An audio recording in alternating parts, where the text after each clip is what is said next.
সরকার পতনের দ্বিতীয় দিনে রাজধানীর সড়কের পরিস্থিতি জানাতে সরাসরি যুক্ত হচ্ছেন আমাদের সহকর্মী মাহমুদ হাসান। এখন আমি অবস্থান করছি জাতীয় সংসদ ভবনে। এখানে যে মানুষের ভিড়, এই মানুষের ভিড় হচ্ছে মানুষের বিজয় উল্লাস। গতকাল আওয়ামী লীগ সরকারের পদত্যাগ এবং দেশত্যাগের মাধ্যমে সাধারণ মানুষের বিজয় হয়েছে, সাধারণ শিক্ষার্থীর বিজয় হয়েছে। তারা এই বিজয় উদযাপন করছে। গতকালও আমরা দেখেছি তারা বিজয় মিছিল নিয়ে রাজধানীর প্রতিটা জায়গায় অবস্থান নিয়েছে।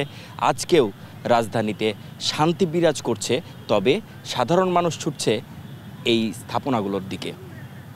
অধিকাংশ মানুষই এসেছে রাজধানীর এই জাতীয় সংসদ ভবনে, এসেছে গণভবনের দিকে। তারা বিজয় উদযাপন করছে।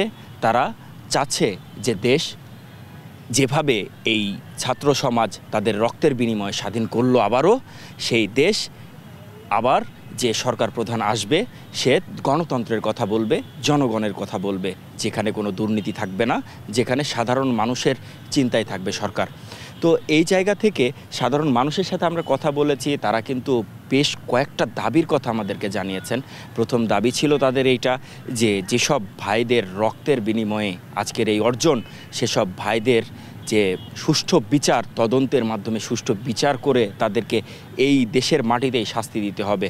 পাশাপাশি এই দেশের যে অন্যান্য যে স্থাপনাগুলো আছে সরকারি বা দেশের যে স্থাপনাগুলো আছে সেগুলোর যেন কোনো ক্ষতি না হয়, সে বিষয়ে কিন্তু দেশবাসীকে তারা আহ্বান জানিয়েছেন। আসলে প্রত্যেকটা মানুষের মনে যে উচ্ছ্বাস, উৎফুল্লতা, তারা সেটা ভাষায় প্রকাশ করতে না পেরে অনেকে আমাদের সামনে কেঁদেও দিয়েছেন, আমরা দেখেছি। তারা বলছেন যে তাদের বিজয় হয়েছে। আমাদের রাষ্ট্রীয় যত সম্পদ আছে এটা আমাদের সকলকেই রক্ষা করতে হবে, এগুলো ধ্বংস করা যাবে না।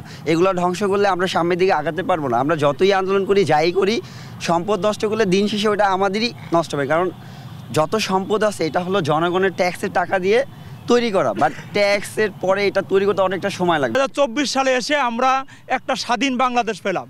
আমার দেশের জনগণের কাছে আমার অনুরোধ, এই কথা যেন সত্যি হয় না। কেউ দেশের ক্ষতি করবেন না, সবাই মিলেমিশে একটা সুন্দর দেশ গড়তে চাই। জনগণের জন্য যে ছাত্রদের যে আন্দোলন, এই আন্দোলন ছাত্র জনতা মিলে যে বিজয়, সে সব কিছু মিলিয়ে আজকে সংসদ ভবনে পুরো কানায় কানায় পূর্ণ সাধারণ মানুষের পদচারণায়। সাধারণ মানুষ ঘুরছেন, সংসদ ভবন ঘুরে দেখছেন। তারা চাইছেন যে এই সরকারি স্থাপনাগুলো, এই রাষ্ট্রীয় স্থাপনাগুলো সাধারণ জনগণের জন্য সবসময় উন্মুক্ত থাকুক, স্বাভাবিক থাকুক জীবন। তো সাধারণ জনগণের চাওয়া এবং কামনা যে সরকার ক্ষমতায় আসবে সে সরকার গণতন্ত্রের কথা বলবে, জনগণের কথা বলবে, যেখানে কোনো দুর্নীতি বা চাঁদাবাজি থাকবে না, কোনো সিন্ডিকেট কাজ করবে না।